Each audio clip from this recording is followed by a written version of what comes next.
स्वयंभुव मनु का ध्रुव जी को युद्ध बंद करने के लिए समझाना। चतुर्थ स्कंद एकादशो अध्याय। श्री मैत्रेय जी कहते हैं, विदुर जी ऋषियों का ऐसा कथन सुनकर महाराज ध्रुव ने आचमन कर श्री नारायण के बनाए हुए नारायण अस्त्र को अपने धनुष पर चढ़ाया। उस बाण के चढ़ाते ही यक्षों द्वारा रची हुई नाना प्रकार की माया उसी क्षण नष्ट हो गई। जिस प्रकार ज्ञान का उदय होने पर अविद्या आदि क्लेश नष्ट हो जाते हैं, ऋषिवर नारायण के द्वारा आविष्कृत उस अस्त्र को धनुष पर चढ़ाते ही उससे राजहंस के से पक्ष और सोने के फल वाले बड़े तीखे बाण निकले, और जिस प्रकार मयूर केकारव करते वन में घुस जाते हैं, उसी प्रकार भयानक साई साई शब्द करते हुए वे शत्रु की सेना में घुस गए। उन तीखी धार वाले बाणों ने शत्रुओं को बेचैन कर दिया। तब उस रंगागण में अनेकों यक्षों ने अत्यंत कुपित होकर अपने अस्त्र शस्त्र संभाले, और जिस प्रकार गरुण के छेड़ने से बड़े बड़े सर्प फन उठाकर उनकी ओर दौड़ते हैं, उसी प्रकार वे इधर उधर से ध्रुव जी पर टूट पड़े। उन्हें सामने आते देख ध्रुव जी ने अपने बाणों द्वारा उनकी भुजाएं, जांघें, कंधे और उदर आदि अंग प्रत्यंगों को छिन्न भिन्न कर उन्हें उस सर्वश्रेष्ठ लोक सत्यलोक में भेज दिया, जिसमें ऊर्ध्वरेता मुनिगण सूर्यमंडल का भेदन करके जाते हैं। अब उनके पितामह स्वयंभू मनु ने देखा कि विचित्र रथ पर चढ़े हुए ध्रुव अनेकों निरपराध यक्षों को मार रहे हैं, तो उन्हें उन पर बहुत दया आई। वे बहुत से ऋषियों को साथ लेकर वहां आए और अपने पौत्र ध्रुव को समझाने लगे। मनु जी ने कहा, बेटा बस बस, अधिक क्रोध करना ठीक नहीं। यह पापी नरक का द्वार है। इसी के वशीभूत होकर तुमने इन निरपराध यक्षों का वध किया है। तात, तुम जो निर्दोष यक्षों के संहार पर उतर रहे हो, यह हमारे कुल के योग्य कर्म नहीं है। साधु पुरुष इसकी बड़ी निंदा करते हैं। बेटा, तुम्हारा अपने भाई पर बड़ा अनुराग था, यह तो ठीक है, कितनों की हत्या कर डाली। इस जड़ शरीर को ही आत्मा मानकर इसके लिए पशुओं की भांति प्राणियों की हिंसा करना यह भगवत से भी साधुजनों का मार्ग नहीं है। प्रभु की आराधना करना बड़ा कठिन है, परंतु तुमने तो लड़कपन में ही संपूर्ण भूतों के आश्रय स्थान श्री हरि की सर्वभूतात्म भाव से आराधना करके उनका परम पद प्राप्त कर लिया है। तुम्हें तो प्रभु भी अपना प्रिय भक्त समझते हैं तथा भक्तजन भी तुम्हारा आदर करते हैं। तुम साधुजनों के पथ प्रदर्शक हो, फिर भी तुमने ऐसा निंदनीय कर्म कैसे किया? सर्वात्मा श्री हरि तो अपने से बड़े पुरुषों के प्रति सहनशीलता, छोटों के प्रति दया, बराबर वालों के साथ मित्रता और समस्त जीवों के साथ समता का बर्ताव करने से ही प्रसन्न होते हैं। और प्रभु के प्रसन्न हो जाने पर पुरुष प्राकृत गुण एवं उनके कार्य रूप लिंग शरीर से छूटकर परमानंद स्वरूप ब्रह्मपद प्राप्त कर लेता है। बेटा ध्रुव, देह आदि के रूप में परिणत हुए पंचभूतों से स्त्री पुरुष का आविर्भाव होता है, और फिर उनके पारस्परिक समागम से दूसरे स्त्री पुरुष उत्पन्न होते हैं। ध्रुव, इस प्रकार भगवान की माया से सत्वादि गुणों में न्यूनाधिक भाव होने से ही जैसे भूतों द्वारा शरीरों की रचना होती है, वैसे ही उनकी स्थिति और प्रलय भी होते हैं।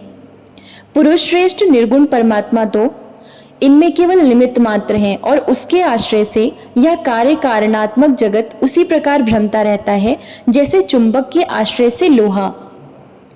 काल शक्ति के द्वारा क्रमशः सत्वादि गुणों में शोभ होने से लीला में भगवान की शक्ति भी सृष्टि आदि के रूप में विभक्त हो जाती है। अतः भगवान अकर्ता होकर भी जगत की रचना करते हैं और संहार करने वाले ना होकर भी इसका संहार करते हैं। सचमुच उन अनंत प्रभु की लीला सर्वथा अचिंतनीय है।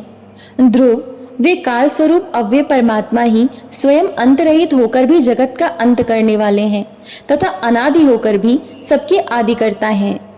वे ही एक जीव से दूसरे जीव को उत्पन्न कर संसार की सृष्टि करते हैं तथा मृत्यु के द्वारा मारने वाले को भी मरवाकर उसका संहार करते हैं। वे काल भगवान संपूर्ण सृष्टि में समान रूप से अनुप्रविष्ट हैं। उनका ना तो कोई मित्र पक्ष है और न शत्रु पक्ष।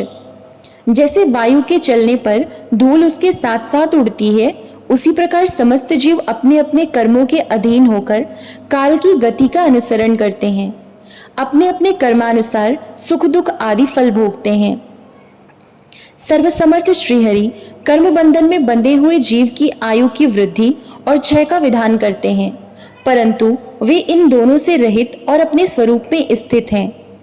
राजन, इन परमात्मा को ही मीमांसक लोग कर्म, चार्वाक स्वभाव, वैशेषिक ममतावलंबी, काल, ज्योतिषी दैव और काम शास्त्री काम कहते हैं। वे किसी भी इंद्रिय या प्रमाण के विषय नहीं हैं। महद आदि अनेक शक्तियां भी उन्हीं से प्रकट हुई हैं। वे क्या करना चाहते हैं इस बात को भी संसार में कोई नहीं जानता।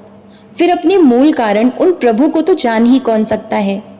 बेटा, ये कुबेर के अनुचर तुम्हारे भाई को मारने वाले नहीं हैं, क्योंकि मनुष्य के जन्म मरण का वास्तविक कारण तो ईश्वर है। एकमात्र वही संसार को रचता, पालता और नष्ट करता है, किंतु अहंकार शून्य होने के कारण इसके गुण और कर्मों से वह सदा निर्लेप रहता है। वे संपूर्ण प्राणियों के अंतरात्मा, नियंता और रक्षा करने वाले प्रभु ही अपनी माया शक्ति से युक्त होकर समस्त जीवों का सृजन, पालन और संहार करते हैं। जिस प्रकार नाक में नकेल पड़े हुए बैल अपने मालिक का बोझा ढोते रहते हैं, उसी प्रकार जगत की रचना करने वाले ब्रह्मादि भी नाम रूप डोरी से बंधे हुए उन्हीं की आज्ञा का पालन करते हैं। वे अभक्तों के लिए मृत्यु रूप और भक्तों के लिए अमृत रूप हैं तथा संसार के एकमात्र आश्रय हैं। तात, तुम सब प्रकार उन्हीं परमात्मा की शरण लो। तुम 5 वर्ष की अवस्था में अपनी सौतेली माता के वाग बाणों से मर्माहत होकर माँ की गोद छोड़कर वन को चले गए थे। वहां तपस्या द्वारा जिन ऋषिकेश भगवान की आराधना करके तुमने त्रिलोकी से ऊपर ध्रुवपद प्राप्त किया है, और जो तुम्हारे वैर भावहीन सरल हृदय में वात्सल्यवश विशेष रूप से विराजमान हुए थे, उन निर्गुण, अद्वितीय, अविनाशी और नित्य मुक्त परमात्मा को अध्यात्म दृष्टि से अपने अंतःकरण में ढूंढो। उनमें यह भेदभाव में प्रपंच न होने पर भी प्रतीत हो रहा है। ऐसा करने से सर्वशक्ति संपन्न परमानंद स्वरूप सर्वांतर्यामी भगवान अनंत में तुम्हारी सुदृढ़ भक्ति होगी, और उसके प्रभाव से तुम मैं मेरेपन के रूप में दृढ़ हुई अविद्या की गांठ को काट डालोगे।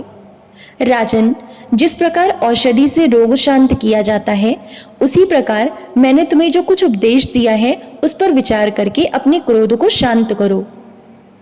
क्रोध कल्याण मार्ग का बड़ा ही विरोधी है। भगवान तुम्हारा मंगल करें। क्रोध के वशीभूत हुए पुरुष से सभी लोगों को बड़ा भय होता है। इसलिए जो बुद्धिमान पुरुष ऐसा चाहता है कि मुझसे किसी भी प्राणी को भय ना हो और मुझे भी किसी से भय ना हो, उसे क्रोध के वश में कभी नहीं होना चाहिए। तुमने जो यह समझकर कि ये मेरे भाई के मारने वाले हैं, इतने यक्षों का संहार किया है, इससे तुम्हारे द्वारा भगवान शंकर के सखा कुबेर जी का बड़ा अपराध हुआ है। इसलिए बेटा, जब तक कि महापुरुषों का तेज हमारे कुल को आक्रांत नहीं कर लेता, इसके पहले ही विनम्र भाषण और विनय के द्वारा शीघ्र उन्हें प्रसन्न कर लो। इस प्रकार स्वयंभू मनु ने अपने पौत्र ध्रुव को शिक्षा दी। तब ध्रुव जी ने उन्हें प्रणाम किया। इसके पश्चात वे महर्षियों के सहित अपने लोक को चले गए। इति श्रीमद्भागवते महापुराणे पारमहंस्यायां संहितायां चतुर्थ स्कंदे 11 अध्यायः। ओम नमो भगवते वासुदेवाय। जय श्री राधे कृष्ण।